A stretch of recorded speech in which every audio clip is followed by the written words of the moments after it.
মই আলুখুণ্টা জিপিৰ পৰা 4 নং ৱাৰ্ডৰ পৰা মই সদস্য পদত প্ৰতিদ্বন্দ্বিতা কৰিছিলোঁ। কিন্তু মই দুৰ্ভাগ্যত মই 144টা ভোট পাই মোৰ সমাপ্ত হৈছে।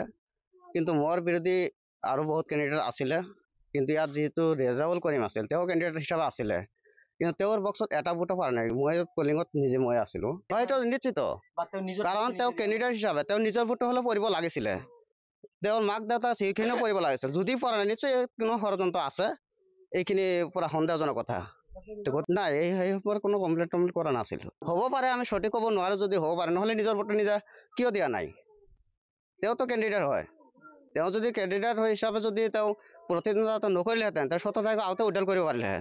কিন্তু তেওঁতো কৰা নাছিল। ইলেকশ্যনৰ আগৰ দিন পৰ্যন্ত ঠিকেই আছিল।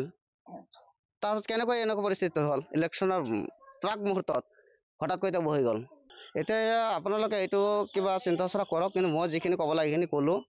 ইয়াত হয়তো মই ভালকৈ আৰু বেছি কিছু নাজানো, যাৰ কাৰণে মই আৰু ক'ব নোৱাৰিম।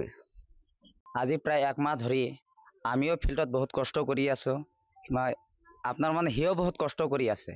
কৰি আমি সবকেইটাই আমি সকলোৱে মিলি আমাৰ ৱাৰ্ডত আমি বহুত যুঁজিলোঁ। যুঁজাৰ পিছত মোটামুটি 1 সপ্তাহমান আগত তেওঁ ৰেজাউল সেইটো ল'ৰা যিয়ে কেণ্ডিডেট আছিল, সিয়ে নিজে আমাৰ ৱাৰ্ডৰ আপোনাৰ যিটো ফজিলা খাতুন আছিল, তেওঁৰ পৰা 1 লাখ টকা এগ্ৰিমেণ্ট হিচাপে সি পইচা লৈছে। সেইটো প্ৰমাণ মোৰ লগত এতিয়ালৈকে প্ৰুফ আছে। এতিয়াই যদি আপোনালোকে প্ৰুফটো খোজে, মই এতিয়াই মই প্ৰুফ দিম। এইটো মই ইয়াতে থিয় হৈ আছোঁ, মই ইয়াৰ পৰা মই প্ৰুফটো দিম। পিছত আমি সেইটো আপোনাৰ 2 দিন আগত বস্তুটো আমি ভালকৈ গম পালোঁ। হোৱাৰ পিছত আমি সেইটো একচুৱেলি আমি সেইটো বস্তুটো ভাবিলোঁ যে বস্তুটো এতিয়া সঁচাই হয় না মিছাই হয়। সেইটো ভাবি কালি আমি অভয়পুৰত গ'লোঁ। আমাৰ অভয়পুৰ আমাৰ কালি ৰেজাল্ট দিল। পিছত তাতে ৰেজাল্ট হোৱাৰ পিছত আমি বাকী 5জন কেণ্ডিডেট আছিলোঁ। মই সেই তাতে ভোট পালোঁ 154টা মই সেই তাতে ভোট পালোঁ। কিন্তু ইয়াৰ বাকচত এটা ভোটো নাই।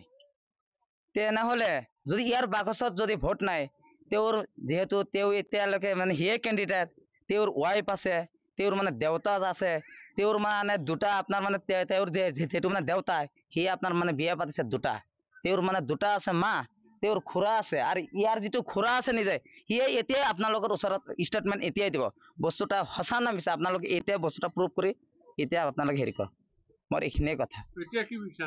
এতিয়া আমি বিচাৰোঁ কি, এতিয়া সি যে নিজে কেণ্ডিডেট হৈ ইয়াৰ ভোটকেইটা যে সি যে আৰু বেলেগৰ ঠাইত যে বিক্ৰী কৰি দিলে, এইটো এটা বিক্ৰী বুলি কয়। এতিয়া এইটো আপোনাৰ সংবিধানত আছে না নাই, আমি সেইটো ভালকৈ গম নাপাওঁ। যদি সংবিধানত সেইটো নাই, এতিয়া এইটোৰ কাৰণে আইনমতে কি ব্যৱস্থা কৰা যায় আপোনালোকে সেইটো ব্যৱস্থা কৰক।